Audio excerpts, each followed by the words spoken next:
Welcome to the Monday, May 9th Education Committee and Supplementary Regular Meeting of the Board of School Directors. I will now turn the meeting over to Mr. Copeland. Oh, I'm sorry, we have audience recognition. My apologies, and also apologies for being a little late. Any audience recognition, please sign in with Ms. LaPera. Seeing none, now I will turn the meeting over to Mr. Copeland. Thank you, Dr. Van Lynch, and good evening, everyone. We're very pleased tonight to present to you an update on where we are with our new math sequence. At the last Curriculum Committee of the Board of Education, Administration, and teaching staff gave a great presentation on where we are with this new initiative this year. I also want to indicate that with the newness of this initiative, it has been brought to our attention that there are some discrepancies in terms of the way it may or may not impact our keystone testing. That's something that we're looking into and that we'll have a better sense of when we've done some investigations. But the focus of tonight's meeting is for us to be able to give an update on where we are with our math sequencing. So, along those lines, I will look to Mr. Klein and Mr. Cody to introduce this in hopes that someone walks towards the podium.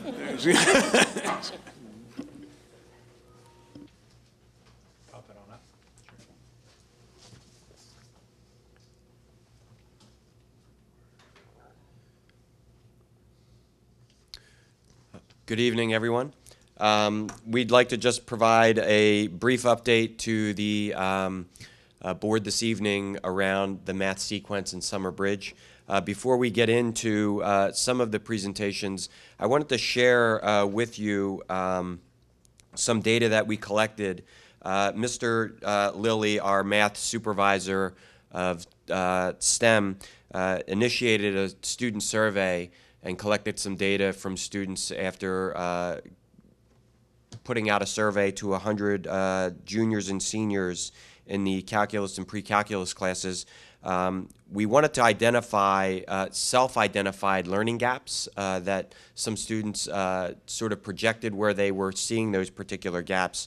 We started off in the middle or fifth grade elementary, went through the middle school math concepts to the algebra course through geometry, algebra 2, trigonometry, calculus courses. And among those 100 students, we saw that the biggest gaps in learning that students self-identified were within the Algebra 2 and the trigonometry class. Of asking those 100 students, they would all say that they would continue their path on an accelerated course of study. So just wanted to sort of share that particular data. The calculus number was a 1%. In terms of showing a gap in their learning, which is pretty incredible.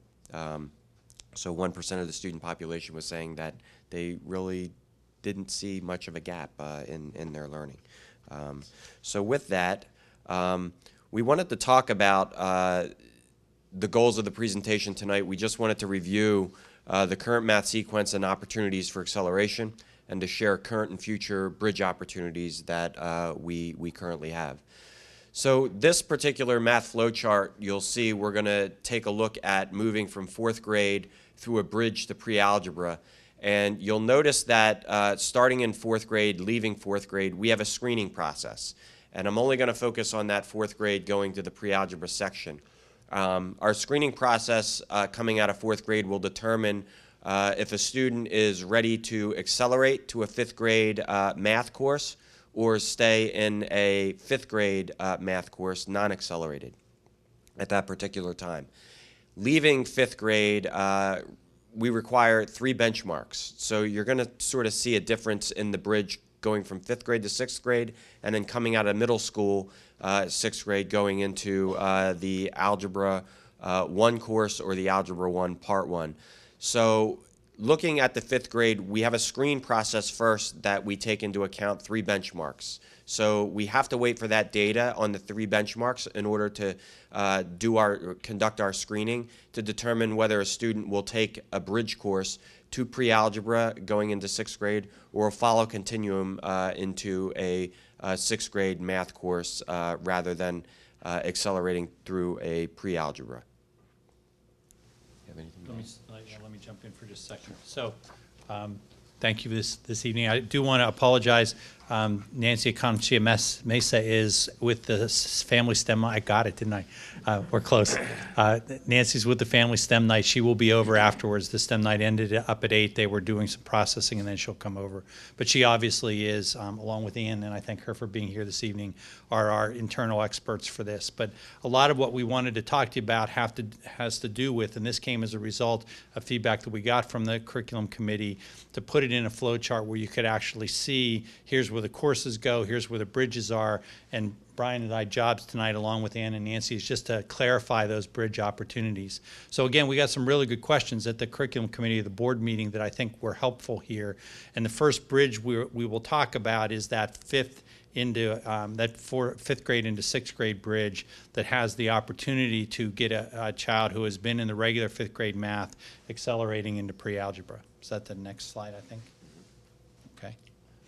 So there were a couple questions about this that I want to make sure that I clarify with you, and I'm more than happy to have questions posed back. But we think it is really important in these bridge programs to make sure that the school district is filling in the potential of gaps when a child jumps to the next grade level. So while I understand a question about should it be voluntary or mandatory, I do think there is a dilemma with the school district making a bridge program voluntary and then hoping that the child in the next year sort of makes up a year of math in the first 2 to 3 to 4 weeks. I also think it is probably a disservice to those same kids to slow down your math sequence in those first 3 or 4 weeks to try to catch everybody up. So in the end, what we're trying to do is build reasonable and accessible programs for children in Lower Merion so that if there is a child who either elects later on in their life or qualifies based on our screens to move forward, we give them the opportunity to fill in those gaps so that the following year they feel prepared enough so that there isn't a reported gap as they're moving quickly through this next accelerated part of their program. And so that's what we're looking at for this new bridge program that we talked to you about last week. We have a program that is designed now based on those 3 essential feedback loops, the benchmarks, the ERB testing, and the scores that they have in their math course to jump into from the regular 5th grade math into the pre-algebra course. To create that bridge, we've created, through Nancy's work, a hybrid program that would be offered from July and August, would give students a chance to take that work on their own. We would have teachers accessible to them over the course of the summer where they could come in during the week and actually work with those teachers. And those teachers will also be giving them feedback based on the work that they're doing in a hybrid model. But we are attuned to the fact that some kids may or may not be able to get to the internet during the summer, and we certainly have to take a look at that and understand it over the course of a year. If it's just accessibility to the internet, then we'll open up our middle schools and let the kids be there to do the work. If it is because they've gone away and are not available to the internet, we may have to figure out how to work with those kids. I don't know that that will be a huge number of kids based on the relatively small pool of children anyway. I think it's going to be about 20 kids based on what we've looked at so far that would qualify to move into pre-algebra. But I think one of the things we have to just continue to do is create the opportunity, assess, and then move into the next opportunity to revise the program rather than sort of wait until we have every answer. It's sort of a ready, shoot, aim approach, but not in a haphazard way. The program is very well thought out, and I just think that as the program is delivered over the course of the summer, you're going to have to look and be ready to see where the gaps are and then quickly revise or work your way through some of those gaps so the kids can still be able to access this if that's what they desire. So this is the first part. Ann is here and can talk to you a little bit about the way that we're designing that for this summer, but we expect the teachers to be available over the course of each week for the kids, and we also expect them to be able to work at their pace over the course of the summer. That could be a very frantic pace in August, or it could be a spread out pace over July through July. But we want to make sure that we have teacher support for that, and we want to make sure that we're addressing what we know to be the need to work through some of these issues. And some of that will also allow us through pre-testing to see where the student gaps occur, and then to address those gaps in a very specific and individualized way. I think it's a very well-built bridge program. I think you're going to have to take a look at the analysis at the end of the summer with the help of the 7th grade teachers, 6th grade teachers, and see exactly how it helps to bridge some of those issues. And as Brian, to point out the calculus, sorry, I'm going to go random here for a minute, because it's interesting that kids reported their gaps at course levels that were below the accelerated courses, but by the time they got to the penultimate course, they reported no gaps, which means even if there were prior gaps in certain knowledge, they were filled in and made pretty whole by the time they got to that terminal course of calculus, where almost no kids reported a gap, which I thought was a really interesting piece of data. And that, again, came as a result of some questions that you asked last Monday that Jason was able to go, Jason Lilly, and ask some kids at both schools. Okay? So moving into our pre-algebra course currently, where we have a number of 6th graders, we bridge mid-year. So we started a bridge program, which was the after-school program at both Ballackinwood and Welsh Valley. We're servicing about 13 students within that bridge program. So at the end of the bridge or the summer, before students leave, we will screen those particular students to check their readiness to move into an Algebra 1 full year or an Algebra 1 Part 1 based on that particular screening. So you may ask, well, why in 5th grade does the screening happen before the bridge, and in 6th grade to pre-algebra or an Algebra 1 Part 1 or a full year algebra does the bridge happen before the screening? That all has to do with the elementary benchmarks that help determine that particular bridge going from elementary school into a pre-algebra course. So the first year bridge, we really designed this to help students enter into their first year of Algebra 1 in 8th grade. We currently, as I mentioned, have a number of students participating in the pre-algebra during 7th grade, and our bridge program is currently being offered as an after-school option. We did look into possibilities of offering that particular bridge during a learn period because of the fact that we do have some students after school participating in extracurricular activities. If we were to offer that during the learn period at the middle school, some students would have to forego their elective. So we didn't want students foregoing a curricular elective. We thought that we would lose more students in that particular bridge program rather than offering that in an after-school setting. So we're really focused around the 8th mathematical practices that Shamika Brown spoke to you about at CCOB. Again, this is just a flow chart looking at the Algebra 1, moving from Algebra 1 full year or an Algebra 1 Part 2 with some summer options available. Mr. Cody, we sure. have a clarification question. Sure. That would help. I'm having one more. So these are students in 7th grade who have screened to do the 2-year algebra, who are trying to bridge to do 1-year algebra? So we're looking right now for students that are in 6th grade that are in a pre-algebra course looking to bridge to an full year algebra, or they're going to bridge to an Algebra 1. We're looking for the bridge to occur from the pre-algebra to the full year Algebra 1. That's where the bridge is actually going to occur. But So what grade is that? 7th grade. I'm sorry, 7th grade. So it's, you have to go up because it won't be on tape. I just did the same thing, so don't feel bad. The idea is for the pre-algebra to prepare for the screening that would determine if they're in 1 year or Part 1. So But not every student's going to be in the bridge program. No, it was offered to the students who were, I'm not sure how the offering was made, but the students would choose to do that with their parents in order to give them more skills and So there's students who are more likely to be struggling. Exactly. And they expect it in order to be able to get. Right. Okay, thank you. More That- likely to be in the part one in an attempt to have them That's what I was trying go to to Algebra understand. 1. Thank you.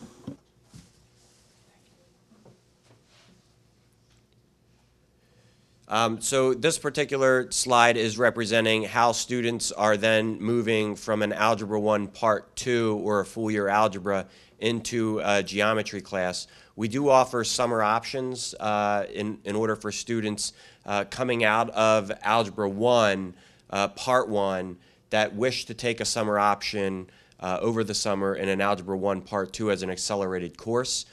We also are offering a summer option for ninth graders to also take the geometry course over the summer, which is new this year. In prior years, we only offered the geometry acceleration for sophomores, so we're extending that particular option to freshmen as well. The other option is for students to then also look at doubling up in terms of their geometry and Algebra 2 during a freshman or a sophomore year. So other opportunities and on-ramps that we look at in terms of moving forward in the sequence are current bridges and acceleration points. We do offer the bridge to pre-algebra. We have the bridge to a one-year Algebra 1 course, also offering the Algebra 1 Part 2 summer, the geometry summer courses, and then, as I had said, taking the geometry and Algebra 2 concurrently. And successful completion of these particular options creates opportunities for students to take calculus and other higher levels of math during their senior year in high school. So with that, we're happy to take questions. Mr. Cody, you pay for summer school, but are you paying for the bridge classes also?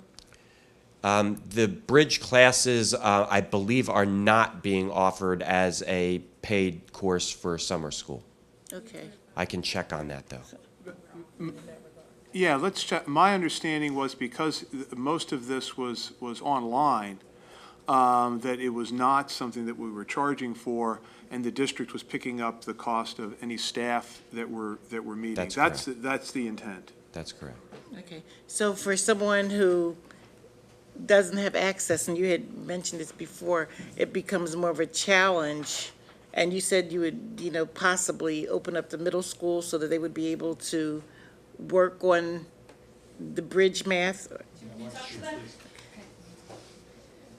So the program that we designed for the Math 6, we will be in school for 3 hours, either at Welsh Valley or Ballackinwood. So I will be at Ballackinwood maybe every other week, depending on our vacation. So 3 hours that the students can come in, so they can do all their work with access to computers in the classroom.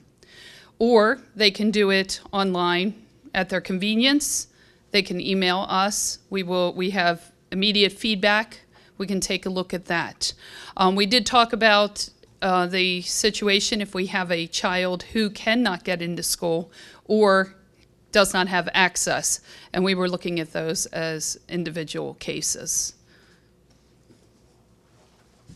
This is a trial program, so we want to see how this works. If we find that this access isn't enough, we might want to think about opening a lab in one of our summer school place, like in the high school or so forth, and allow students to drop in with some basic monitoring.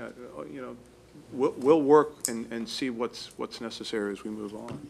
The key is to give, for me, two things. One, on-ramps, which we use that term to say there's not just one way to get to a particular place, but there ought to be different ways, different avenues to get there. And then secondly, how do we provide support for kids so that it's a good experience as they move on?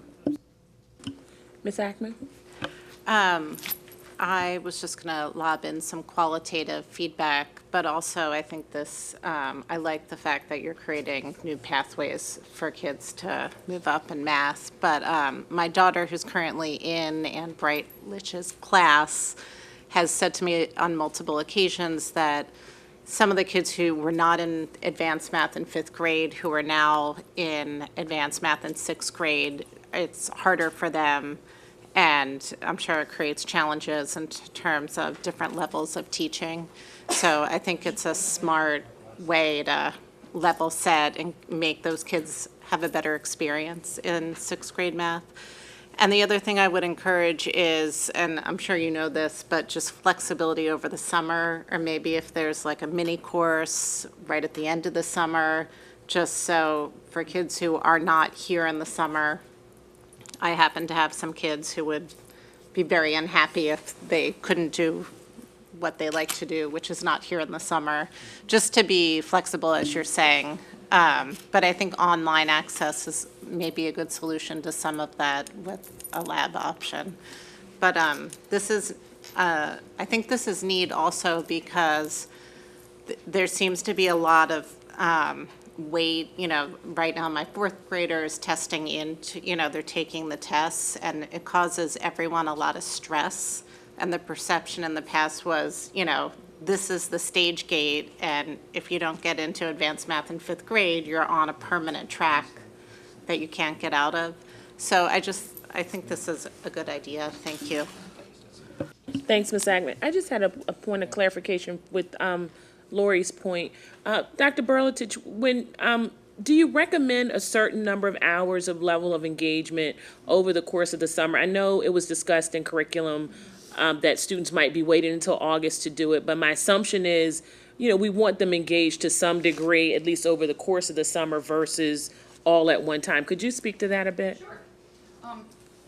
We're taking a ballpark shot at what we think the students will need. So each week we will assign somewhere between 2 and 3 hours.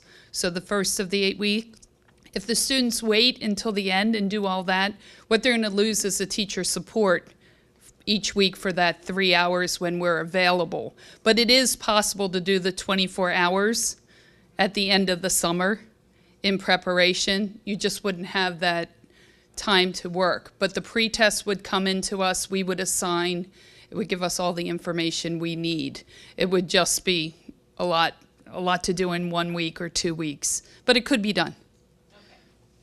Thank you, Mr. Fetterman, and then Mr. Bonaventura. Yeah, thank you. Thanks very much for the presentation and for answering all those the questions that we posed both the curriculum meeting last week and since that time.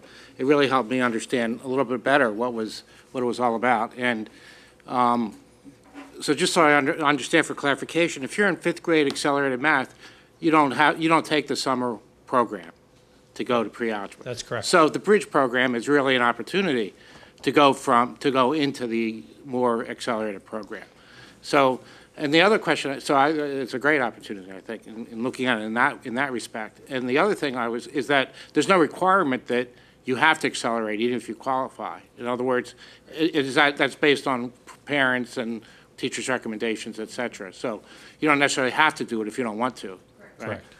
And there is still a clear path from 4th and 5th grade regular math to calculus senior year. That should be clear and can't be stated enough. I think the perception is that if you're not accelerated in 4th and 5th grade, you'll never get to calculus. That's not true. You can, if you continue on your math track, get to calculus without necessarily taking any of those bridges. But you don't necessarily get some of the higher order math classes like the new linear algebra or something like that until you get to that next track. For most people who aren't math aficionados, calculus is like the highest stop that most kids would go, I would think, unless Right. they're the math major, so to speak, or physics. Thank you. Thanks. I love the new chart. Thanks. Thanks. That's all Jason Lilly's work. Yeah, no, good chart. it's good. Just a couple questions. How many students are we talking about for this summer bridge program? Did you say 20? Did I hear 20? When I Is that- talked to Nancy Aconcia-Mesa, she said about 20. Okay. And, in terms of It's, I heard you say that there's going to be a post-test to determine whether the students are ready for the accelerated math or not. If a family chose to do, say, mathnasium or some sort of private tutoring instead of this bridge program, could they opt to take the accelerated test? Let me be clear. To get to this next point, you have to be advanced in your benchmarks. Right. Receive your advanced scores in math, and then get a score, I don't know what the cut score, 85% on the ARB, yeah. Right, I'm talking about one of those 20 students. Yes. So if one of those 20 students who qualifies for the bridge program, let's say they don't want to do it online, they don't want to do it on their own, they want to do it through a tutor or through some other means, can they do it that way and then test again at the end? And then, I mean, rather I than... don't know what the intent is. Let me ask Ann to speak to that a little bit. So up to this year, they had to take the math exception test, the Math 6 exception test, and get an 85%. Now we're going from that, having to get the 85% and have the bridge program. The bridge program's based on the textbook we're using, the Envisions Math. The 7th grade program will be Envisions Math. So doing something outside of using the program that all of the students who have already been advanced are using probably won't support them in the same way. There's a learning curve learning how using that system. So the pre-test and post-test that we will be doing will be from the program that we're using in Visions. So in order to put them in the same, to the same point that the students who had the advanced math in 5th grade, where they are in Envisions, this will build that gap with the same program. So taking something outside, I'm not sure how we would post-test. Give them the same post-test you're giving the Well, the it's rest of done the by 12? unit. It's done by unit. And they've already passed a general exception test, Right. so they would have to take 8 or 10. Right, but Post-test. the student who's waiting till the end of the summer to do the whole shebang is going to have the same challenge, right? Well, they would have to take them as they finish each section. So they wouldn't be just taking one at the end. If they wait and do all 24 hours, after their first 3 hours, they'd have a post-test. After their next 3 hours, they'd have a post-test. I am worried about requiring 6th or 7th grade students to learn using, doing it online. I think there are a lot of students for whom that is not really a good way to learn, and so I'm suggesting that we allow for some other alternative. Okay, my family, let's make this up. My family goes to Nantucket in the summer. We're there the whole summer, and my child wants to do the accelerated math, but wants to do the bridge program, but there's a high school math teacher who goes to Nantucket as well and is willing to tutor my child. I think that would be the exception. Well, I mean, we're in only the talking 20 situation. kids total, right? So, I mean, we're trying to I think make... we had 20 at BC, and I'm not sure how many at Welsh Valley that qualified with the 85% last year. So I'm not sure the numbers that Nancy's looking at this year. It may change. I think one of the things that I really appreciate about this, and first of all, I just want to say that, we've been getting a lot of feedback from parents about the ability to have more of these bridges, these on-ramps. The board has been very supportive of that, and really trying to represent that. And I have to give a shout out to Maureen, who really pushed around the way it was represented. So thank you, Maureen. But, I think the way that it's being done is so that when these kids get into class during the regular year, they're where they should be with the other kids, and we're not sort of disadvantaging the other kids by allowing some kids to come in who have these gaps, because that's going to shift that experience as well. And so, I think it's a real sort of balance here, and I appreciate what Diane is saying, but I do think that there has to be, if families are looking to take these opportunities, you are offering a lot of different ways. Either kids can come in or the online. It does seem to me that you're offering a lot of different options here. So You know, I understand what you're saying about kids taking, you know, going through the same program that they would have done the previous year. Yeah, I think, you know, what I find compelling is the fact that when I talk to the administrators, work with the teachers, there's this sense that they're really open to expanding access. And that's really, I think that's really an important focus. I mean, I suppose, I'm going to call you Ann out of no disrespect, only because I couldn't possibly pronounce it. Well, Berlitich, there's Yeah, an, you got it. but there ought to be an E in there if No, that's the that's- case. Okay. told you how I to think say I it. will, I'll put, so,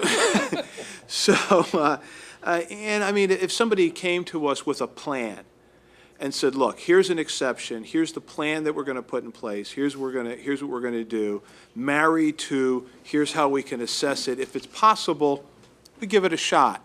But my sense is you don't want to make that, you want to make that the rare exception rather than the rule, because on the other hand, as Dr. Gilbert was saying, then you're left with a kid who's really foundering.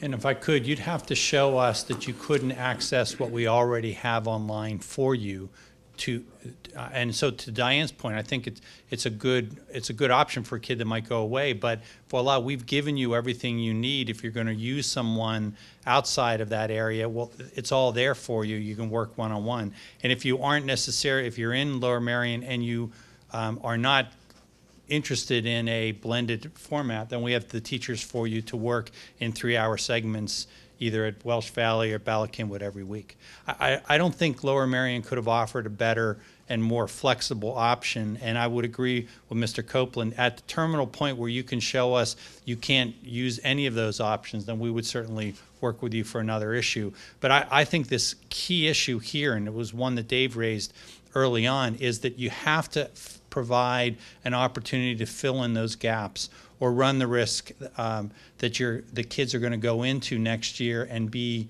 behind. I mean, be struggling. And then you've got a motivation issue. You've got other kind of issues that will impact achievement. Maureen, please.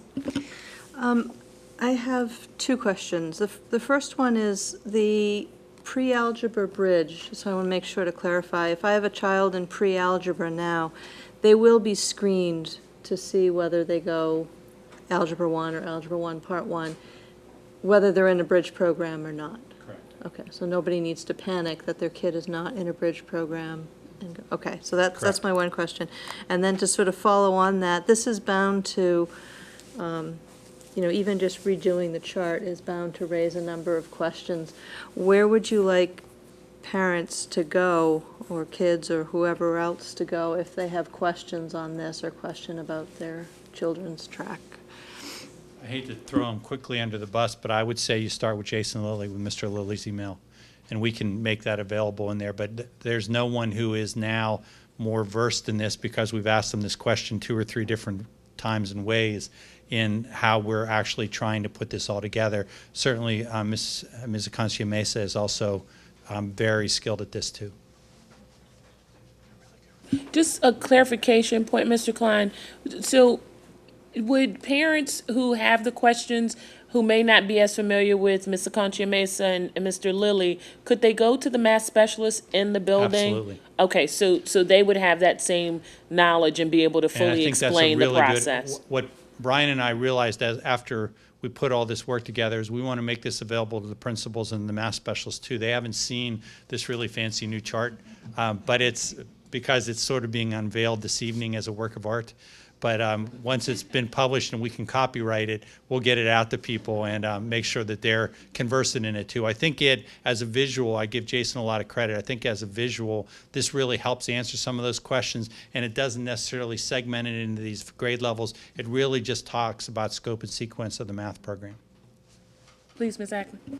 To that end, that was partly my question. I would also recommend maybe gathering all the 4th grade math teachers, because that's who and educating them about what, or the fourth grade teachers, just because this is when you're getting all the paperwork about taking the test, and they're on the front lines of getting the questions. And I know I typically go to the teacher, not the specialist in the building, and a lot of people don't know who those people are.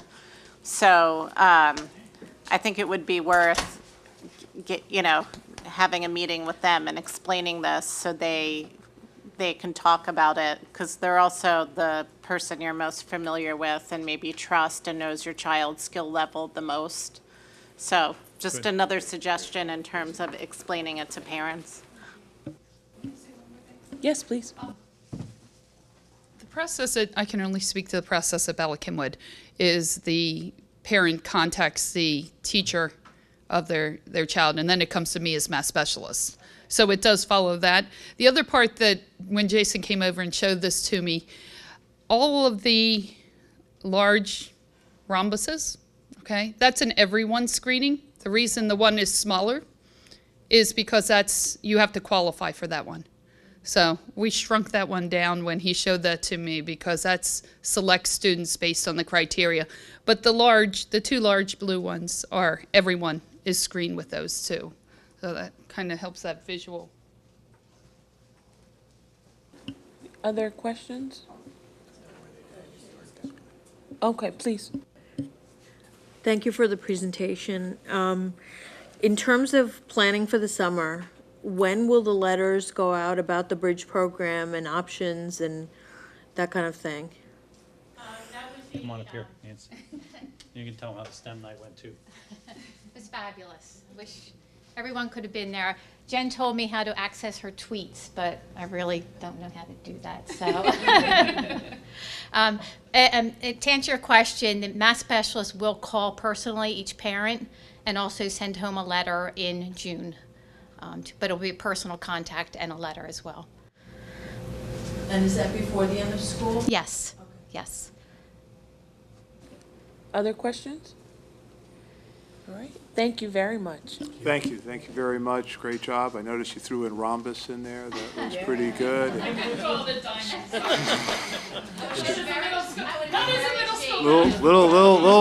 Little math humor there.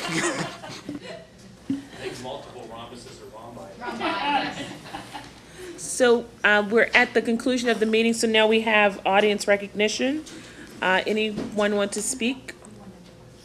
Okay, seeing none, with that, we are adjourned.